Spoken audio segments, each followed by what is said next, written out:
You are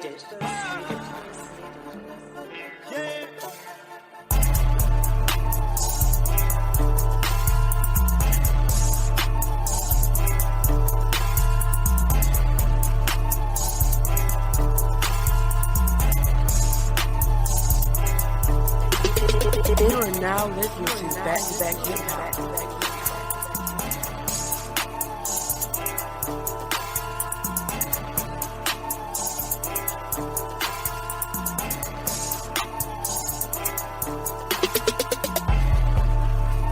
You are now listening to Back-to-Back Hip-Hop. What's up, everybody? I'm Andy Alessio, and welcome to the latest edition of the Back-to-Back Hip-Hop Podcast. On Skype with me is California artist Onji. So how you doing, man? Pretty good. Dude, I'm so excited to have you on here. Man, I'm happy to be here. Dude, let's get right into it. So I love your latest release in Disintegrate. It's extremely, extremely catchy, and at the same time, it's extremely mellow, and I feel like that reflects you really, really well. My favorite lyric off that track is, I can't see a hater, I can only see love. So what events in your life has really led you to only seeing love? Yeah, that's a good thing to focus in on there. You know, I think it comes a lot from having a rough childhood in a lot of ways is the root of that. And I've always kind of been on this vibe of just kind of a determination to sort of focus on love or positivity. At the same time, there's something about me that's kind of like a realist. I'm like an optimist. I'm kind of always struggling with exactly how I feel about everything. But there's something about me where I'm always trying to lean into some kind of love vibe. So I think everybody probably goes through all kinds of shit, and it's like seems to be the nature of existence that it's kind of rough. So that lyric is sort of like expressing something philosophical for me and kind of tying it back into a tradition in hip hop of talking to your haters or talking about your haters and kind of putting my own little spin on that. Well, you talk a lot about haters in your music, so are there a lot of them out there? I think that's just been a little bit of a fun device that I've been playing with and just trying to put my own spin on it like that. So I actually don't have that experience at all, but I haven't been putting out this music as Onji for that long. So I definitely have not garnered a lot of haters thus far, but I think I'm probably more just talking about the haters in general in life, people that either don't appreciate you or all the small ways that people belittle you or sun you or make you smaller than them, whether it's because you're a threat to them subconsciously or their insecurities or just the natural competition of life. I think probably in life, I could say, yeah, just like probably everyone, I've had plenty of experiences of people trying to cut me down. But interestingly, with my music as Onji, I have had very little hating, although I recently was thinking perhaps I should not read any comments on any of my YouTube videos because there's always got to be that one person that wants to say something mean. Of course, that's to be expected, but I do have a couple. I have a couple out there. Dude, well, my favorite YouTube comments that I found are the ones that call you Trap Man Jesus. Yeah, see, that's really nice, but I actually hate that because I'm always considering shaving my hair off just so everyone will stop calling me Jesus. But it's all in good fun. It's pretty harmless, so it doesn't really bother me. Now, how long have you let your hair grow out? I have had my hair long for years, like 10 years. And you really want to just let those 10 years go down the drain and just cut it all off? I don't. If I really did, I would just do it. But I don't particularly appreciate being defined by my hair too much. And I definitely don't love being called Jesus. But really, there's sort of a little bit of probably like a delicious irony there because I was raised like fundamentalist Pentecostal Christian. And that was a big theme in my childhood. It really dominated my life. And so it's kind of maybe ironic and interesting that I have to deal with being called Jesus all the time. Are you thankful that your early upbringings was dominated by that religious sense or no? Do you feel like it's benefited you in a way now? Probably it's probably a big part of who I am, and dealing with having a parent who was such a contradiction with being such a zealot and such a horrible person in so many other ways probably was part of what made me a deep thinker. Sometimes I've thought of that before, that even though a lot of that very much seems like a bad thing, I think that's the kind of thing where what doesn't kill you makes you stronger. So I think that probably contributed to my personality and the way I think. And I have had the thought before that if I could go back and change it, that I probably wouldn't, because I don't know who I'd be without all of that turmoil and confusion and having to navigate that. Now, you think you were raised by a horrible parent? Well, that would be an oversimplification, because it's really not quite that simple. I mean, my mom is amazing. She's my hero. And you can actually, even in the handful of songs I've put out, I think I mentioned her more than a couple times. So my mom is like an angel to me. My dad is like deeply mentally ill, and there were two versions of him. He's like borderline personality disorder. So there was the version of him that loved me more than anything. So he used to put a lot of time and energy into encouraging me and supporting me and trying to do whatever he could to facilitate my talent for music. But then he would just flip and turn into, like this horrific demon that was just incredibly abusive, and it was really nightmarish. So to call him a horrible parent would be a little bit of an oversimplification, but for soundbite purposes, hell yeah, it was bad. Now, on Old Life 2, you have a line referencing that you saw him foam at the mouth? Yeah, that's completely literal. That's totally true. Yeah, he was really psychotic, like schizophrenic and bipolar, and there was a lot of rough times where he would just snap and just get really violent and mentally abusive and physically abusive, and I had to grow up watching him torture my mom and torture me. And so that song's actually referencing that a lot. Like, that's interesting, because I never did it cross my mind that that's something we'd be talking about, but obviously I'm open to it. But yeah, that song in particular really kind of, I guess I was seeing with that song if I could really go kind of deep into my psyche of my past and kind of like paint that picture in a hip hop way, which kind of like harkens back to like kind of more classic styles of hip hop. But then I think aesthetically, it's a lot more current. When I think you described it best earlier before we started recording too, in that, I mean, you blend so many different sounds together. And I mean, yeah, it comes off as rap, obviously, but I think you can really describe it as a mix of Indian pop too. Yeah. I'm glad that you see that and that you think it's cool. And I'm always kind of encouraging myself that, telling myself that I think there's a lot of people out there that would get it and dig it, because it's hard when you're first starting to put music out and you really don't know. I've always kind of like go back and forth like, man, this song is fucking sick, and then the next day I'll be like, man, this song is weird, dude. What are you doing? But yeah, I have I've meandered around making a lot of different kinds of music. I've been making music for quite a while, but I just started kind of crystallizing a lot of the different things I've done together into the stuff I'm putting out now. So I'm excited to keep doing that. I love how you use the phrase crystallizing your sounds, because I feel like that's an obvious reason for your early success in this rap game, in that the fact that you were staying hidden for so long was your way of learning different sounds. And I feel like that's so necessary, obviously, to fine-tune your sound, but to create your music as a well-oiled machine. Yeah, I'm always kind of fascinated when I watch artists who are just kind of like pop up or blow up to varying degrees right as they sort of start to make music, which sometimes makes me feel kind of sad, because it's been years now that I've been making music that I know is really strong and has a lot of potential.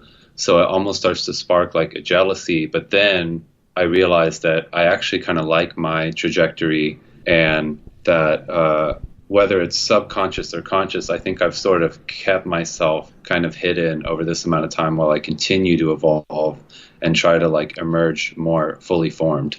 Well, and I know too, I mean, that your single goal in this music is to make art that can be described as hypnotic, dreamy, meaningful, and lit. Like, clearly, you're doing all of those through these recent releases. Wow, thanks, man. I'm glad that you feel that way. That's encouraging for me because that is a pretty lofty goal. And that, yeah, I don't remember if I said that or not, but that sounds about right to me because that's exactly what I'm trying to do is not only make music like I used to years ago that was hypnotic and dreamy and meaningful and introspective, and not only make music that's like lit and slapping, but try to like find this balancing point between all these different directions that make something really well-rounded that in one mood you could listen to it and this introspective dreamy thing like some of my favorite music, but it's also kind of bumping and badass. Like I'm always trying to see how many different sort of emotions I can intersect with a song, I guess. I mean, you touch on how you just want to create songs that contain so many elements in the fact that you can listen to it for different moods. And I feel like Disintegrate does that so well because it's lit, obviously, in the fact that I literally on the way home just blasted that in my car because it can be like that. But at the same time, it's meaningful in the sense that you're able to take introspective lyrics about love, just like what we talked about. Wow, thanks, man. Yeah, it's really encouraging to me how many people are feeling that because I'm kind of being brave by doing this because I'm singing in kind of a sensitive fashion and singing these kind of like reflective and vulnerable lyrics. And I noticed you touched on a similar theme when you were interviewing Foreign Forest, and he's kind of doing a similar thing in his own way. And it's also interesting to me that I suddenly feel like I have all these contemporaries that are doing similar things in their own different ways, even including the kind of like the kind of like emo trap movement, which all sort of surprises me because when I started a year or two ago feeling like, okay, I'm going to start trying to combine what I used to do with all this hip hop stuff I've been making, I definitely didn't think I was like going to be my own node in like a whole movement of that emerging. I just felt like I was being dangerously brave and might just totally get like laughed out of the room because I might be making music that ends up getting presented to like a hip hop audience that just wants to hear shit that's super lit. And then here I am singing like sensitive, introspective lyrics.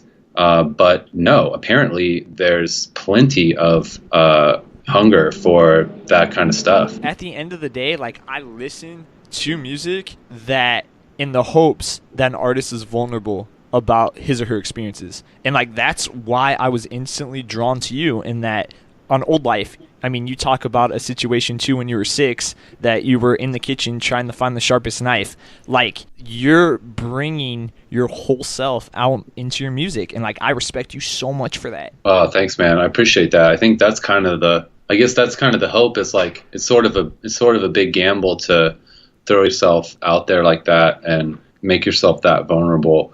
But then if it actually lands and connects with listeners, then it's really going to be a lot more powerful and mean a lot more than just kind of like posturing or like trying to act cool or make something that's just kind of one-dimensional and lit. Exactly. I mean, at the end of the day, besides, money, what does lit music really accomplish? Like, honestly, absolutely nothing from a connection standpoint from an artist to a listener. Right. Like, it probably has value in a few ways, but if it's really mostly just lit, then it doesn't tend to have a ton of replay value, or it only kind of fits in certain moments when you just really want to let loose. Exactly, and I much rather replay music that's meaningful like all day, every day. Yeah, that's pretty much how I've always been. Although something draws me to a lot of the lit music, but I realized that like a lot of it is the musicality of it and the innovation of the musicality of it that's so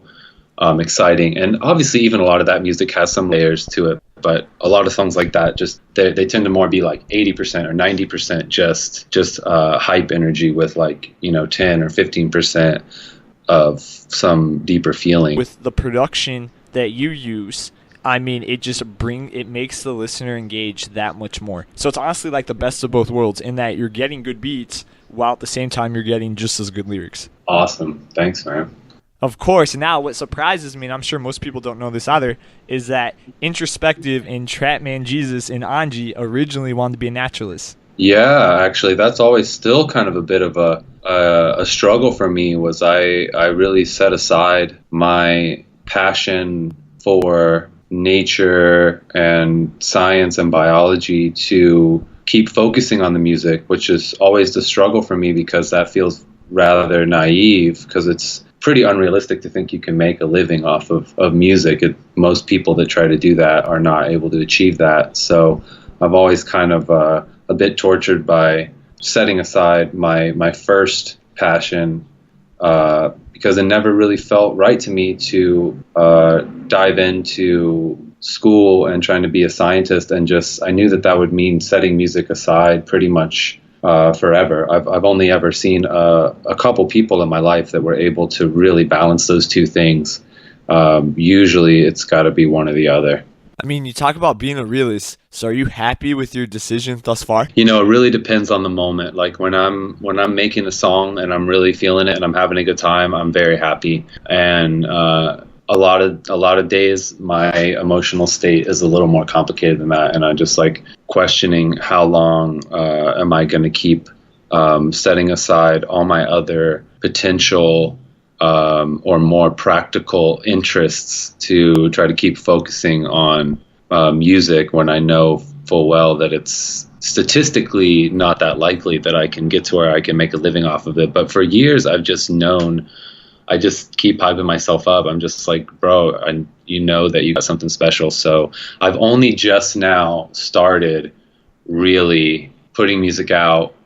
I've only recently, it's only in the last year or two that my frustration with not really putting my stuff out and not really giving myself a shot at it has grown so large that it's eclipsed my neuroses and perfectionism that's always held me back. So I've only just now started really doing it, as in calling a song done, not trying to make it perfect, putting it out, trying to learn how to promote it. So I feel like I have to at least give myself some more time of doing that, because it's definitely been growing in this limited amount of time. But as to whether I'm happy, that really depends on the day. Well, and I still feel like you use your love for nature in your music, especially in your visuals, because I mean, nature's always in the forefront of your music videos. Well, that's cool that you see that and recognize that, and that's true. And actually, I think there'll be more of that, because I have a lot of inspiration for a lot of future songs, many of which are going to be even more kind of dreamy and introspective, some of which have even more naturalist imagery in the lyrics, and I'm working on trying to make videos that are more and more impressionistic in that way. So I think you'll definitely see more of that from me. And I feel like, too, I mean, that kind of comes full circle. So, like, to give you some background on me, so I went to school originally for sports journalism and then ended up completely switching out of that major and started to find myself missing journalism, and this is how I cope with it now. So I feel like with your music, that's how you're able to cope with your love of nature. Totally, man. Exactly. Now, I also feel like, too, you use nature a lot in your life solely just through deciding to go outside and skate off your poopy attitude when it comes. I actually do. That's always been a theme for me, and I think that ties back into that whole childhood thing we were riffing on, because I think that's a lot of where my whole naturalist thing comes from too, because growing up largely in rural areas in the South, and in particular in the Gulf Coast of Florida, I think I started to escape into nature really young. And I used to go off for hours in the woods and run around without shoes on and catch lizards and snakes and bugs and just like study animals and plants. And so still, that's a big way that that's like my therapy. And actually, living in Los Angeles is pretty hard for me, because even though there's a lot of things I love about being here, and you have more open space and nature than in some cities, from my rural southern perspective, this is a big mess of concrete and roads and cars. And so a lot of times the best thing I can get is just to go for a skate, which is definitely not the same as like going deep in the woods or going off in the ocean like I used to do, but at least it's getting outside, and I still managed to find some natural beauty and even some little creatures around here. Actually, looking out my window right now, I noticed yesterday that this family of red-tailed hawks has moved back into this big pine tree that I can see from my window, and they were gone for like a year, and I don't know if this is like a totally new family or one of the chicks that I saw born in this nest a year or two ago, but I just saw this mom and dad hawks move back in, which is pretty rad because I get to watch them build their nest and have their little hawk babies up there. It's all about seeing hawk babies, man, is what it comes down to. That's what I'm always looking for. Now, the first thing you're going to do when you make your first $1 million is buy you and all your homies more inline skates, right? Well, yeah, rather than more, just some, because I mean, I haven't put a pair of inline skates on my feet in at least 10 years. I instantly always think of the movie Brink off the Disney Channel whenever I think of inline skates. Oh, I think that's ringing a bell. I'm probably going to have to go revisit that. Dude, you need to. That's still like one of my favorite Disney movies of all time, man. Is that like late 90s or like... Yeah, it's the late 90s. Oh, man, that sounds sick. I'm definitely going to have to check out Brink. That sounds like my jam.